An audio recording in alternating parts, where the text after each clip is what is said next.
Bonjour tout le monde, c'est Maud, on se retrouve pour une nouvelle vidéo. Un nouveau point lecture, j'ai 7 livres à vous présenter. Je vous parlerai tout d'abord des grandes aventurières vues par un ado de Marine Oranga, paru chez Pulp Fiction. On continuera avec La Cité des Reines de Madeleine Ferré-Fleury et Cédriane Fossa, paru chez Scrinéo. Je vous parlerai ensuite de La Bête et Bethany, le tome 1 de Jake Megid Phillips et Isabelle Follat, paru chez Bayard Jeunesse. Ce sera très jeunesse, puisque je vous parlerai aussi de La Malédiction de la famille numéro 4 de Émilie Le Garben, paru chez Pulp Fiction. On continue dans la jeunesse et je vous parlerai de la saga Ours, le tome 1 et le tome 2. Le tome 1 c'est Retour sur Terre, le tome 2 c'est Le Dernier Survivant, c'est de Johan Elio et c'est paru chez Ozu. Et enfin on terminera avec Porcelam, le tome 2, Le Chant du Phénix de Célia Flo, paru chez Bayard.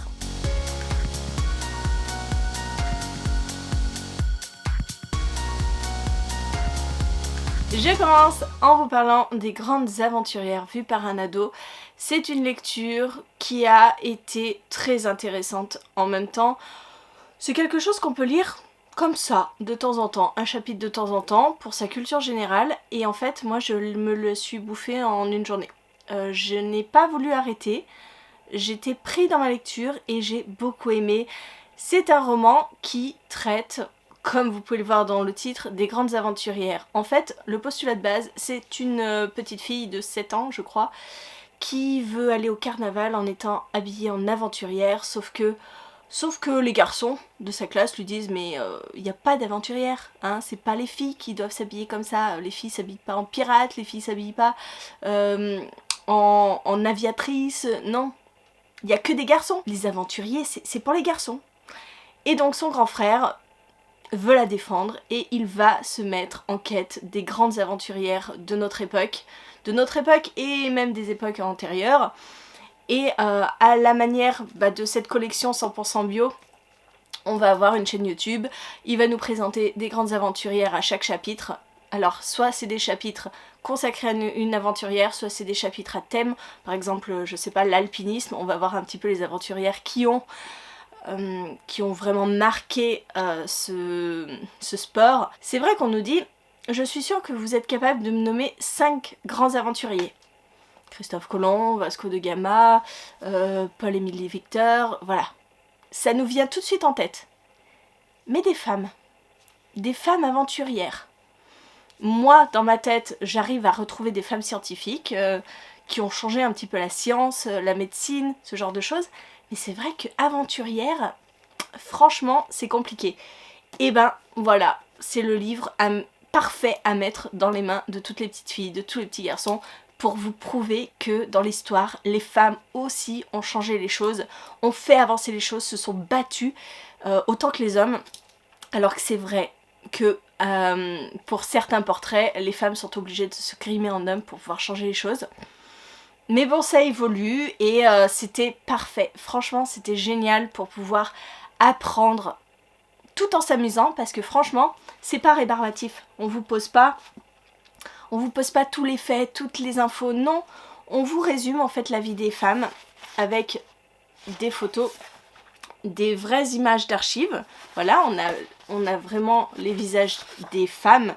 On a des photos, mais on a aussi des illustrations qui montrent un petit peu l'histoire, et c'est vraiment top. J'aime beaucoup cette collection 100% bio, donc je vous le conseille parce que c'était très très chouette. On va passer à présent au seul livre un peu plus adulte que les autres, parce que tout le reste c'est de la jeunesse. Là on est dans quelque chose de plus adulte, avec un résumé moi qui me faisait baver d'envie. On est dans la cité, et la cité, ce sont les femmes qui sont au pouvoir puisque les hommes sont en train de tous mourir, hein. Ils meurent tous, ils meurent de différentes maladies, bref il y a quelque chose qui attaque l'ADN des hommes, qui attaque le chromosome Y, et il n'y a plus que les femmes qui survivent, et donc on est dans une société, dans une cité qui s'est complètement adaptée à ça, et donc les femmes sont au pouvoir, les femmes vivent avec des femmes, aiment des femmes, font des enfants par procréation assistée. Bref, elles ont banni les hommes de leur vie et c'est presque mal vu de côtoyer des hommes parce que on pourrait attraper leur maladie. On va suivre une jeune femme qui vient d'être élevée au rang de directrice d'une clinique, qui elle aime les hommes. Voilà, c'est son petit péché mignon. Elle va dans les bas-fonds pour coucher avec des hommes et puis le lendemain les renvoyer à leur vie misérable. Et malheureusement, cette tare va lui porter préjudice quand il va y avoir un attentat dans sa clinique. Tout va partir en fumée, tout va exploser. Et on va la croire responsable de ça, puisqu'elle aurait fricoté avec des hommes de la rébellion. Et voilà, ça va se retourner contre elle. C'est un roman à deux voix. On va suivre donc Hélène, cette femme dont je vous parlais, qui est directrice de cette clinique, tout fraîchement nommée, qui va voir sa vie basculer à cause de cet attentat. Et on va suivre une autre jeune fille, elle, qui a toujours vécu avec les hommes, qui est dans les bas-fonds, qui est née d'un homme. Elle n'a pas été créée en laboratoire ou quoi que ce soit. Elle est née d'un homme, donc elle vit avec cet homme. Elle vit avec les autres hommes. Et elle fait partie de la rébellion. Pour elle, ce n'est pas normal d'être dans un laboratoire, de faire ses enfants dans un laboratoire. Et cette jeune femme va rencontrer Hélène à l'occasion de son rendez-vous annuel. Chaque année, elle est obligée d'aller se faire suivre à la clinique. Et par un concours de circonstances, à cause de cet attentat, ces deux jeunes femmes vont devoir collaborer et essayer de changer un petit peu cette société. C'était très intéressant. Très intéressant quand on voit qu'on est dans une société dystopique où on change complètement les codes. C'est intéressant de voir toutes les dérives, tout ce qui pourrait chambouler tout ça. Et j'ai beaucoup aimé voir tout cet aspect. Le gros point noir de ce roman, c'est sa fin qui n'est pas ouverte pour moi, mais c'est un puissant fond. Pour moi, il n'y a pas de fin. Il n'y a pas de fin et presque ce roman, c'est une introduction. J'ai l'impression que ça se finit au moment où ça devrait commencer. Donc je suis assez frustrée parce que clairement j'avais passé un très bon moment. Il y a certains aspects dérangeants, il y a certains aspects qui vous font vous insurger. Mais voilà, c'est compliqué pour moi de vous en parler parce que j'ai passé un très bon moment sur tout le reste du livre et quand j'ai vu arriver la fin, je me suis dit mais c'est quoi c'est quoi ce truc? Pourquoi on nous fait ça? Pourquoi on nous fait ça finalement? Il y a beaucoup de questionnements et ces questionnements ne trouvent pas de fondement. C'est comme si on vous disait, je sais pas, on est face à un problème et au lieu de résoudre le problème, au lieu de faire quelque chose, eh ben on s'enfuit.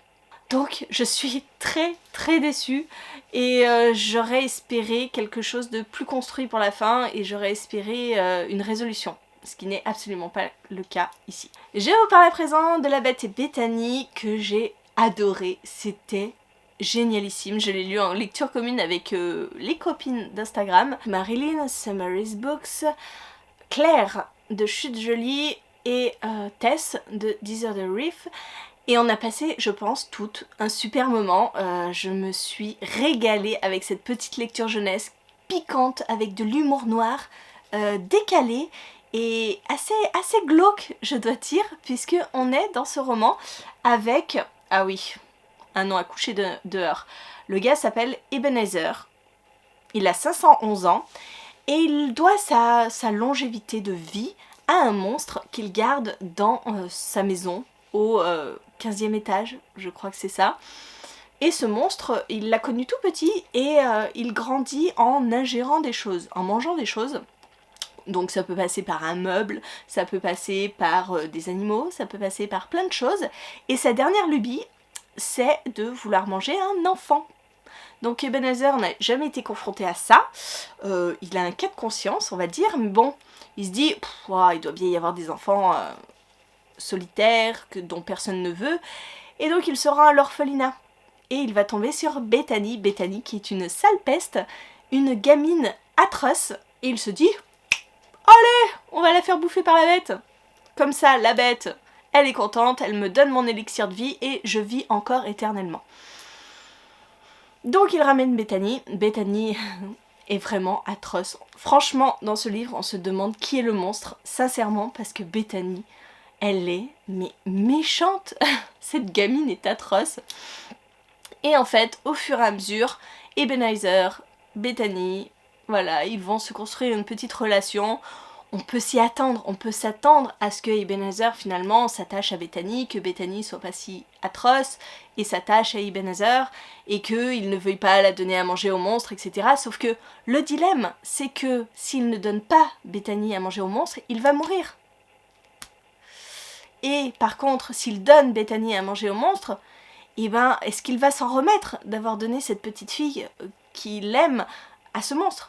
Bref, c'était génial, j'ai adoré et puis je peux vous assurer que c'est hilarant à certains moments, mais je me dis mais c'est atroce, on peut pas faire ça. Ça pose plein de questions et puis franchement pour les enfants, mais je me dis mais la scène d'ouverture elle est horrible. La bête mange un animal doté un petit peu d'intelligence et on se dit mais oh, ça attaque, mais la bête bouffe quelqu'un quoi. Enfin, même au fur et à mesure, ça continue et on se dit, mais ouah, c'est raide pour les enfants, mais moi j'adore. C'est totalement le genre de roman que j'adore. On a des illustrations parsemées au fil des pages qui sont clairement super adaptées à l'histoire.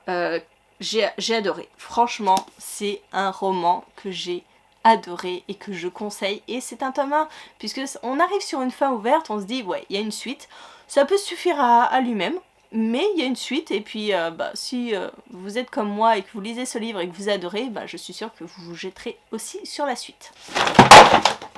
Voilà, tout est tombé. Allez, on continue en jeunesse, dans un tout autre registre, on est dans de la science-fiction, on est avec une famille qui subit un petit peu ce que a fait son ancêtre. En fait, ils sont sur Euphoria 2, une colonie humaine installée aux confins de l'univers. Et donc on va suivre la famille numéro 4 qui, elle, est condamnée à cueillir une plante éternellement sur cette planète. Parce qu'en fait, leur ancêtre était commandant de la navette qui venait déposer les premiers colons sur cette planète. Et cette navette a explosé à cause d'une erreur de pilotage. Donc voilà, leur punition va être de réparer l'erreur de leur ancêtre et de cueillir éternellement voilà, la mère, le père, la fille. Bref, ils sont condamnés à ça et c'est la torture quoi, parce que ça va être sur des générations et des générations. Et donc on va suivre Clara qui va découvrir au fur et à mesure des choses assez étranges par rapport à son ancêtre et elle va essayer d'être en mesure de prouver qu'il n'a pas commis d'erreur et que la punition de sa famille n'a pas lieu d'être. J'ai beaucoup aimé ce roman, c'était plutôt addictif, j'aime bien les romans jeunesse qui se passent dans l'espace, on a une autre perspective, ça nous change un petit peu des contemporains ou du fantastique. Là, de la science-fiction, on est sur une autre planète, avec d'autres codes, avec une autre perspective, on va dire, même si on retrouve un petit peu les codes de la jeunesse en contemporain, avec Clara qui se fait un petit peu harceler au sein de son groupe, alors c'est pas des amis, mais son groupe d'ados de la colonie, toujours à se faire rabrouer parce que elle est la descendante de celui qui a vraiment détruit leur colonie. Rien ne va. Euphoria 1, c'est la richesse, c'est l'opulence et tout. Euphoria 2, c'est la ruine, on gratte le moindre petit truc à manger. Bref, c'est compliqué, des conditions de vie assez compliquées. Et j'ai beaucoup aimé suivre cette famille numéro 4, j'ai beaucoup aimé suivre Clara dans son enquête avec des personnages un petit peu haut en couleur qui l'accompagnent. J'ai trouvé qu'il y avait une gravité quand même dans cette histoire parce que on peut se dire, bon, ils sont condamnés à ramasser leurs trucs, mais ça va très très loin. Ça va très très loin. S'ils ne font pas leur quota de ramassage, ils peuvent être tués. Pour l'erreur, même pas d'eux, pour l'erreur de quelqu'un d'autre, pour l'erreur de leur ancêtre. Ça va très très loin. Bref, c'est plus complexe que ça en a l'air, il y a des magouilles, ça touche les hautes instances, on se doute de certaines choses, mais sinon c'était bien ficelé, et je vous dis, ça change un petit peu de ce qu'on voit en jeunesse, et pour ça, j'ai passé un très bon moment. Allez, je vais vous parler de Ours. Dans cette saga, nous sommes 10 000 ans après le départ des humains de la Terre. La Terre était condamnée à périr comme d'habitude.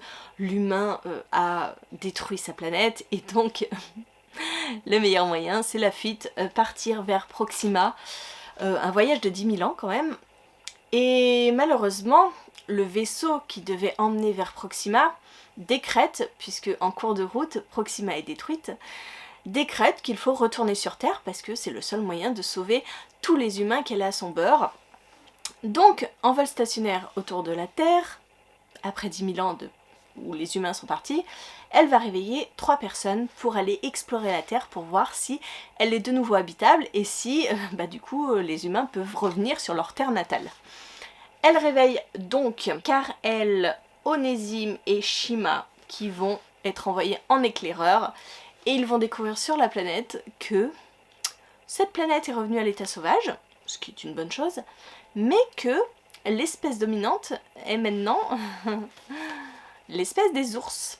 Des ours se sont érigés en société, en clans, une société quand même assez bien construite. Je vous montre un petit peu les clans, vous les avez en première page du tome 1.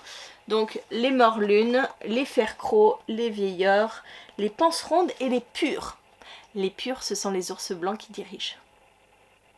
Et qui dirigent donc les ours noirs et les ours bruns et tout ça et tout ça. Il y a un petit peu des luttes de classe, vous voyez déjà. Donc clairement on est dans un roman qui reprend la recette de la planète des singes. Voilà, je suis vieille, j'ai connu la planète des singes, j'ai vu le film, pas les livres, ou le livre, je ne sais pas.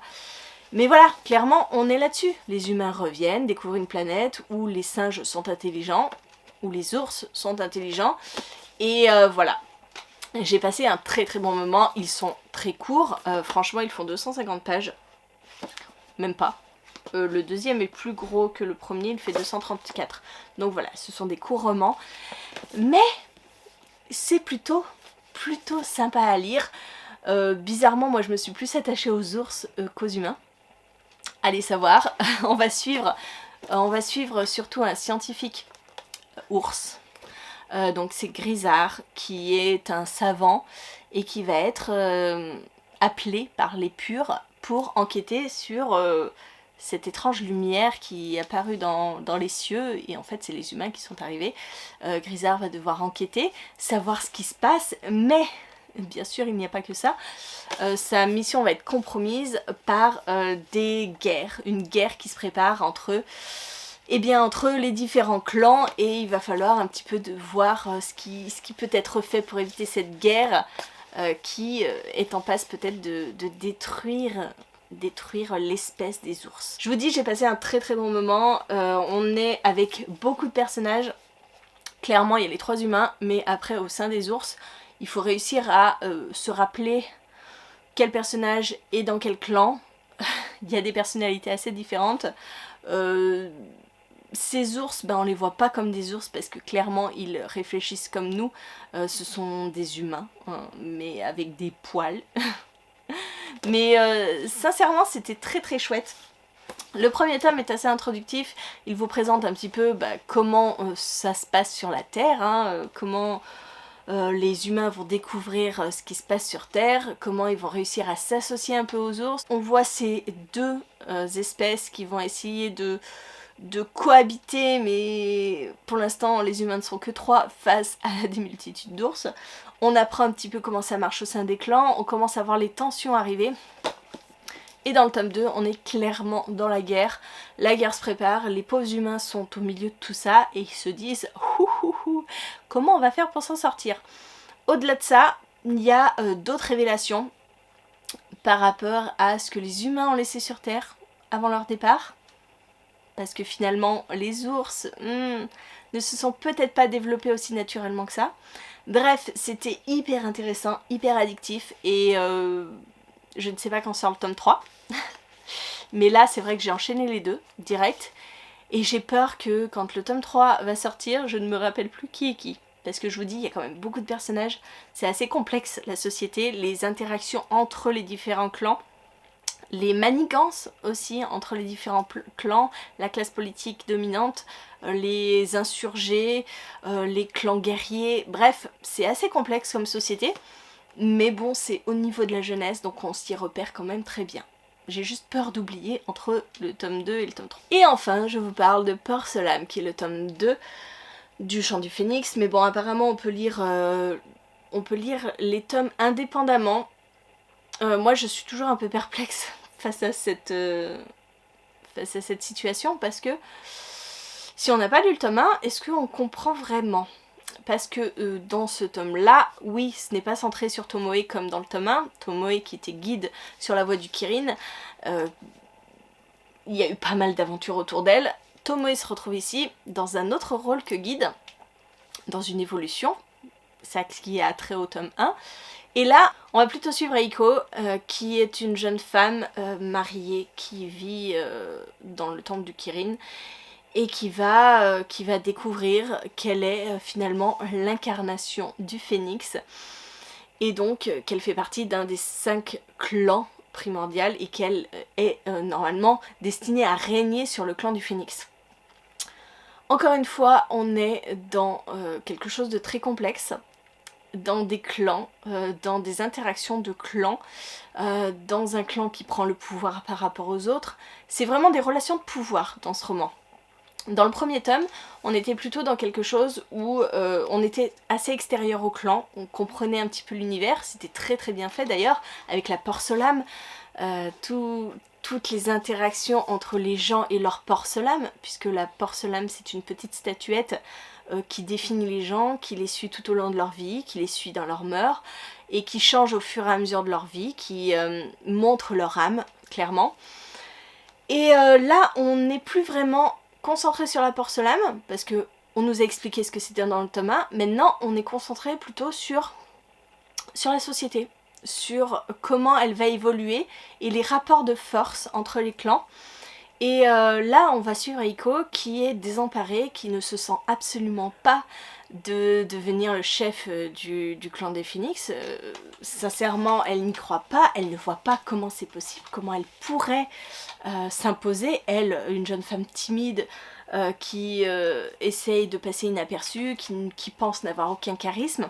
Et elle va se faire aider par Tomoe, qui est donc la jeune femme du tome 1, et par d'autres, puisque l'incarnation du phénix a des suivants, des personnes qui sont connectées à elle, qui utilisent son pouvoir, puisque le phénix a le pouvoir de feu.